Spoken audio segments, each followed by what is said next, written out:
Wala ba tayong binabantayang low pressure area? At ano ang aasahan nating lagay ng panahon sa mga susunod na oras? Si April Lenerio para mag-ulat live from Pag-asa DOST.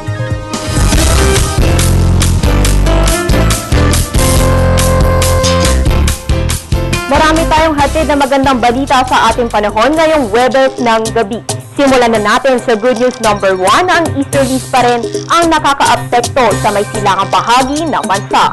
Kaya sa lagay ng panahon ngayon hanggang bukas, makakaranas ng buong bansa ng bahagyang maulap na kalangitan na may isolated rain showers or thunderstorms, particular na dito sa may Bicol Region, Eastern Visayas, at mga rehiyon ng Caraga at Davao. Ayon kay Pag-asa weather forecaster Fernando Cada, season pa rin naman ng amihan, kaya medyo may kalamigan pa rin ang ating mga gabi. Ganun pa man, hindi na ito kasing lamig na naranasan natin noong Enero. Samantala, magiging katamtaman hanggang sa maalo naman ang kondisyon ng ating mga baybayin sa eastern section ng Central at Southern Luzon, Eastern Visayas at Mindanao. Kaya good news number 2, wala pa rin nakataas na gale warning. Ganun pa man, iba yung pag-iingat pa rin po para sa ating mga kababayang mangingisda na maglalayag ngayon at bukas. At good news number 3, wala rin namomonitor na sama ng panahon ng Pag-asa ngayon hanggang sa mga araw.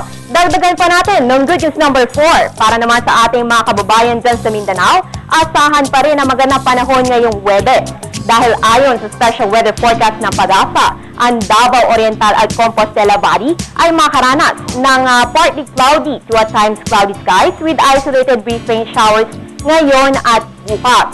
Sa extended weather outlook naman ng Pag-asa sa mga nabanggit na probinsya, patuloy pa rin makakaranas ng partly cloudy to at times cloudy skies na may pulo-pulong dagli ang pagulan sa darating na weekend.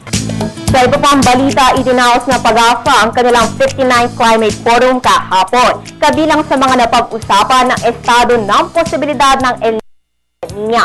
Ayon sa kanilang mga data na kalap mula sa mga agency tulad ng NOAA, sa Japan at Australia, nasa neutral condition naman ang El Niño Southern Oscillation o masasabing normal naman ang ating klima dito sa Pasipiko hanggang sa Mayo.